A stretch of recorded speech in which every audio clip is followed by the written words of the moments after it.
আসসালামু আলাইকুম। আপনারা জানেন আজকে x prime minister Sheikh Hasina যে 5টি অভিযোগের বিরুদ্ধে আজকে মাননীয় আদালত যে রায় দিয়েছেন মৃত্যুদণ্ড মানে ফাঁসিতে। তো আসেন আমরা সেই 5টি অভিযোগগুলো শুনি। শেখ হাসিনা সহ 3 আসামির বিরুদ্ধে যে 5 অভিযোগ। অভিযোগ 1, উস্কানিমূলক বক্তব্য প্রদান। 2, হেলিকপ্টার, ড্রোন ও প্রাণঘাতী অস্ত্র ব্যবহার করে আন্দোলনকারীদের নির্মূল করার নির্দেশ।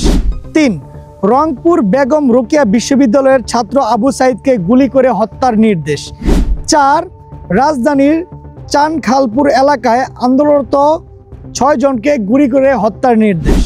5, আশুলিয়ায় 6 জনকে পুড়িয়ে হত্যা করার নির্দেশ।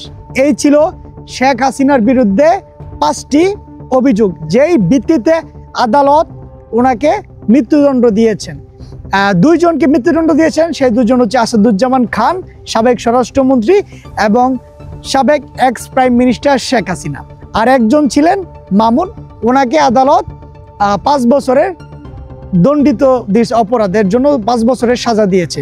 তো এটাই ছিল। আপনারা অবশ্যই কমেন্ট সেকশনে জানাবেন এই রায়টা কি সঠিক হয়েছে নাকি ব্যাঠিক হয়েছে। এটা আদালতের রায়, অবশ্যই আপনারা কমেন্টস করে জানাবেন। ধন্যবাদ সবাইকে।